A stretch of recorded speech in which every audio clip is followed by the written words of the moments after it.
groups. Of course, it's Syrians and Iraqis who continue to suffer most. Turkey was already host to more than 1 million refugees who fled the war in Syria, but since Friday that number has increased by more than 130,000 as people, mostly Kurds, try to escape an advance by Islamic State on the strategic town of Kobani. One refugee at the Suruk crossing, Ismail Ahmed, said his family had no choice but to run. On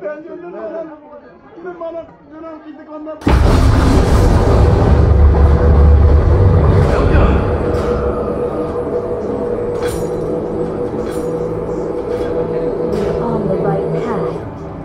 More from our Turkey correspondent, Mark Hall. Well, we spent the day at a refugee holding facility right on the border. In fact, from there I could see the border, which was being heavily controlled by the Turkish. I do my best work from afar. Crowds of Syrian Kurds waiting. Welcome to the story that happened next.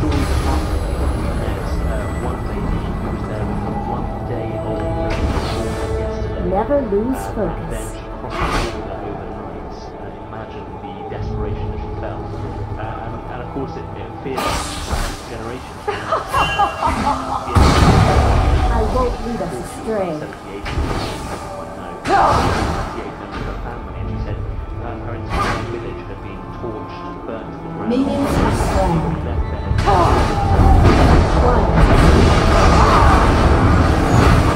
It's food in the hope of finding sanctuary. The numbers involved are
astray. Welcome the statement, and we hope that the new government, which is a coalition or a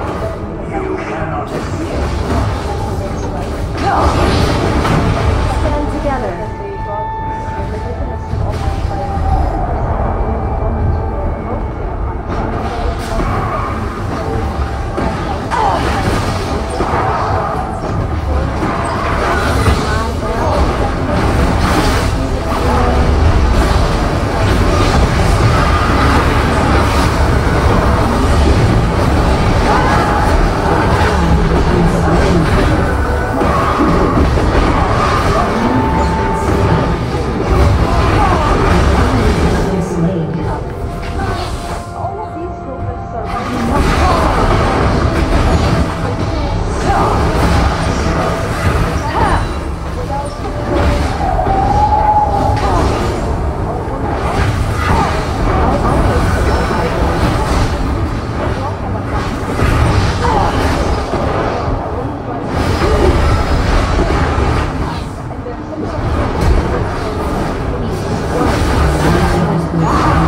Debussy received treatment. Yeah, it's obviously quite a serious problem for Mafia Debussy. who started his Arsenal career so well this season of right back. And as goals from either club draw nearer, we'll hear from the US captain Tom Watson as the Americans arrive in Scotland. I made it very clear to them, and this trip is the redemption trip. Stand together. But first, the organising committee of the 2022 World Cup has reiterated when, not if, the tournament will take place in Qatar. Fans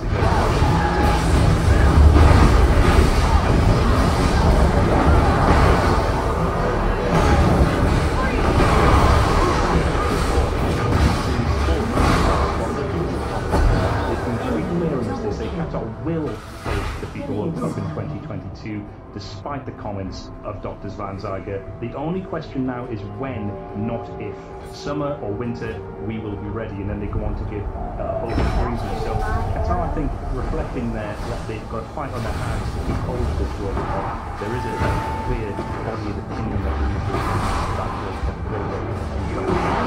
they are now seemingly starting to come back to when they suggested The Liverpool manager Brendan Rodgers says some of his new signings are struggling to deal with the pressure of playing for a new club. They've lost already in their first 5 league games, and Rodgers believes part of the reason for that is that some of the team have been surprised by the reality of Anfield.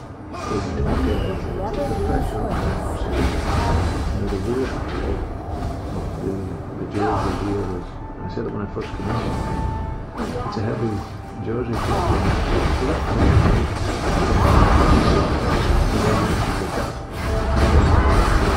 And of course, we from that through, and this bit of the group came through, it was very young group as well.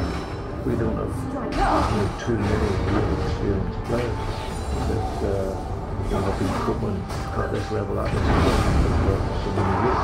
So that adjustment takes a little bit of time, but certainly as a regular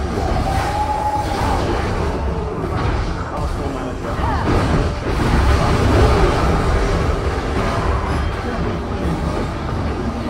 surgery after damaging ligaments against Manchester City earlier this month. Wenger said the operation Chambers is set for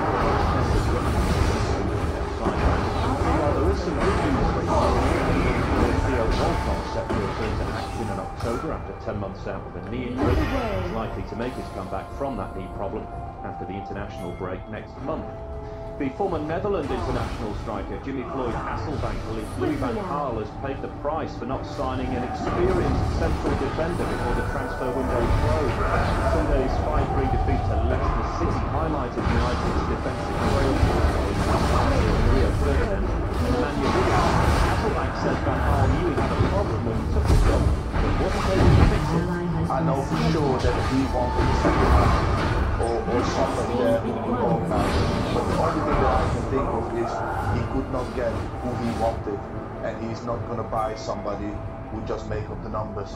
That's the only thing that I can think of that he would do at that moment. So let me buy the strikers that I can at least score goals and try to win the game. Because at that time they didn't have money, they didn't have enough goals enough, and they didn't have clean sheets. Police are investigating racist reactions to Mario Balotelli's tweets about Manchester United at the weekend. Balotelli made fun of United's defeat at Leicester, prompting a racist comment. Liverpool Northern striker made a formal complaint. BBC Sports News This is the latest example of the uneasy relationship and Manchester United shock collapse at Leicester City, and he was greatly used by a number of accounts. The word was used in those Merseyside police are now investigating the matter after a number of complaints, mostly from the Athens discrimination death. Liverpool Balotelli himself will be making a formal complaint to the police. Detectives are now continuing to investigate those striker Ian Rice said he needs to stop racist abuse on social media. with Twitter, things can be done. They can find these people so they can stop them. It's all about the you've got to understand the Liverpool match. The worst sign now. What I'm saying is, the powers that be, power. Way back in the day, you couldn't find anyone because they were doing on that. You can do arrest that whole stand. It is the timely boost with the news that they'll host the Africa presentation. It came as a surprise to many that the Confederation of African Football are looking so far ahead. Why have Guinea been told now that they'll be putting on a tournament in 9 years' time? Well, CAF President Issa Hayatou has said they wanted to show solidarity with the people of Guinea at this time. That's a reference to the devastation caused by the Ebola virus, which has killed thousands of people across Africa. Here's the reaction of Guinea's telecommunications minister, Oyigwula. However, some dress up. Yes, we are very proud. We were expecting at least made as organisers for one event. Unfortunately, because of this disease that has appeared in it, it is a bit difficult. But given that,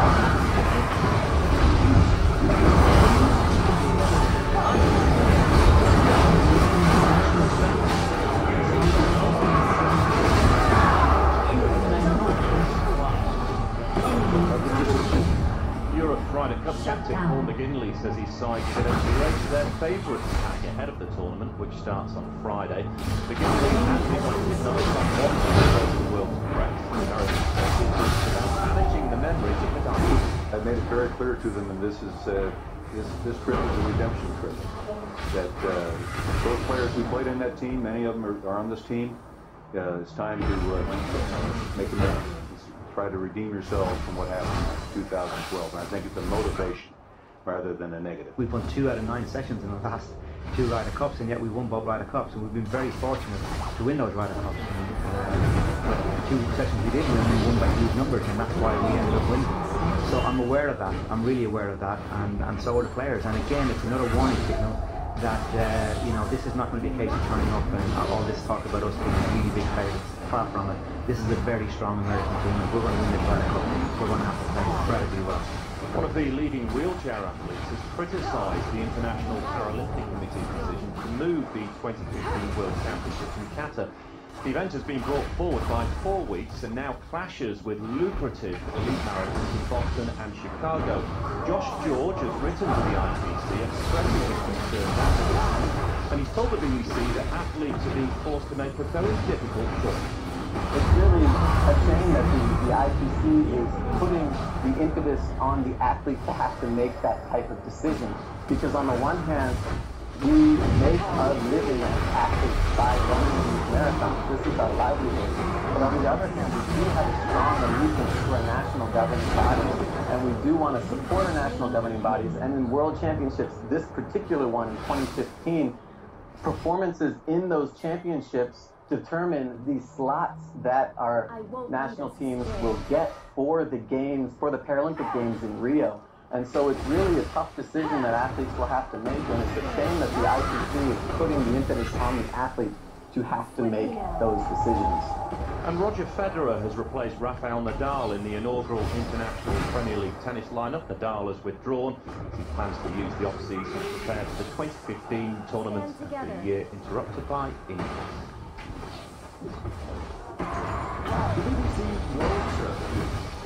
Witness tells the story of great moments in world history. On the streets leading down to the main road to Tiananmen Square, furious people stared in disbelief at the glow in the sky, listening to the sound of shots. You don't think I felt fear. It was just, you don't know what. Moments that were witnessed by real people.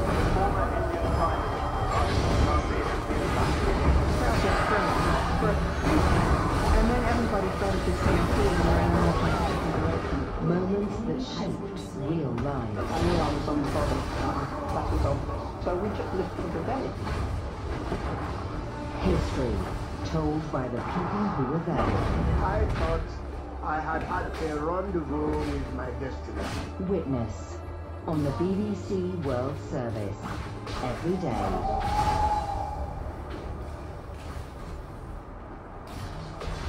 Since the fall of communism, the old Jewish quarter here in the Polish city of Krakow has transformed into one of Europe's trendiest bar scenes. fueled largely by a generation of young people intent on exploring their Jewish roots. I'm Anna McNamee, and for Heart and Soul on BBC World Service, I've come here to Poland to find out what's now fit to be a Polish Jew, and what any faith has got to do with it. On Heart and Soul, after the news. BBC News. The French Foreign Minister, Laurent Fabius, has confirmed that one of its citizens, André Bourget, has been kidnapped in Algeria. Mr. Fabius said a video on the internet was genuine, and that the militant group Islamic State is responsible.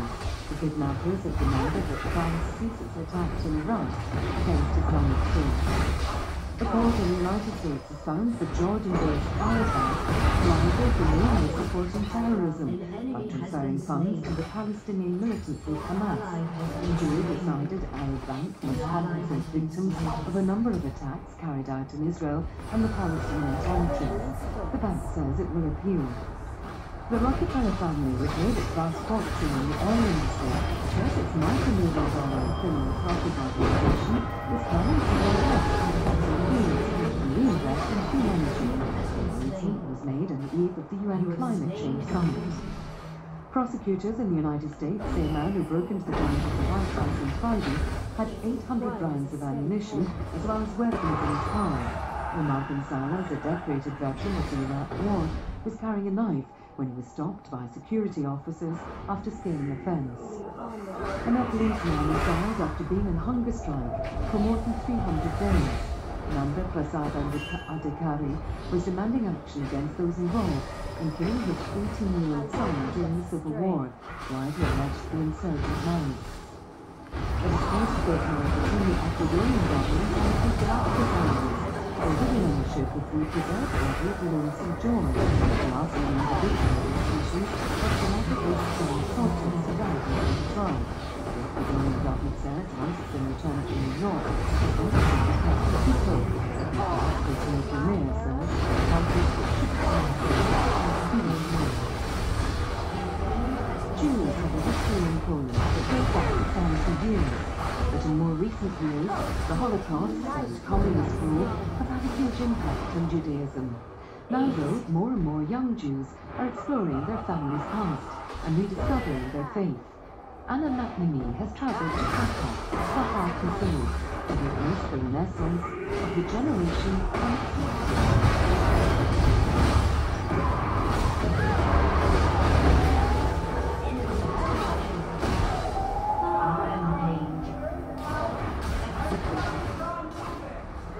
There's an image of Poland being cold and grey and dark.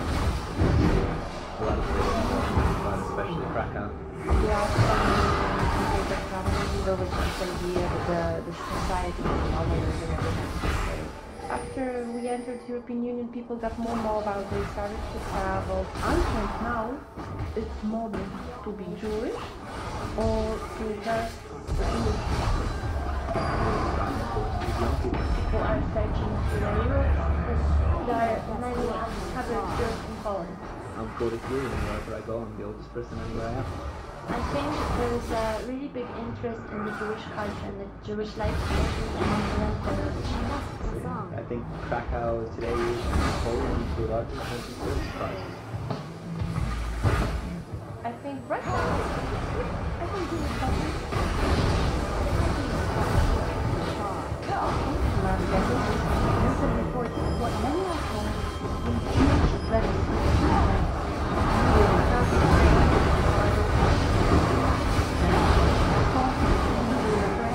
Jewish bookstores, you could easily find Jewish slogans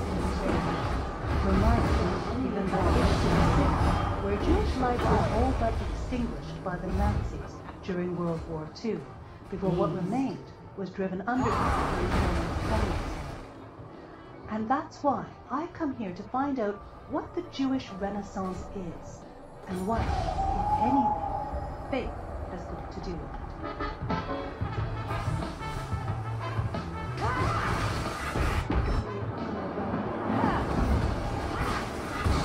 This busy road is one of Krakow's main thoroughfares, linking the old town with its baroque churches and neoclassical facades with, at the other end, Kazimierz, which is the city's old Jewish quarter, and now one of the trendiest areas in the city. Here, smack dab in the middle, lives an academic by the name of Aram. Erica is an anthropologist, and she's recently written a book called Jewish Revisited.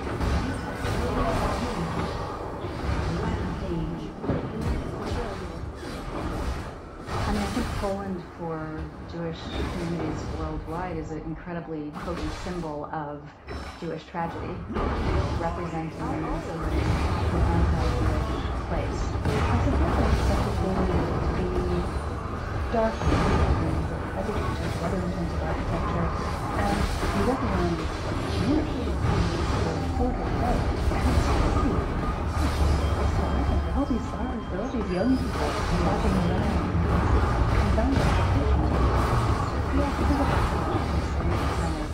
Cognitive dissonance or shock that many Jews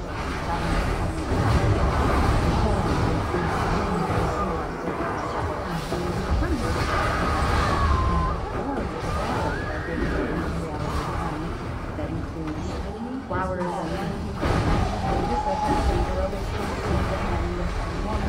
Jewish communal space for young Jews run by a young, hip American Jewish really is cultivating an atmosphere both of excitement and vibrancy and hip youth culture, but also of openness to this whole range of people who identify with Jewishness.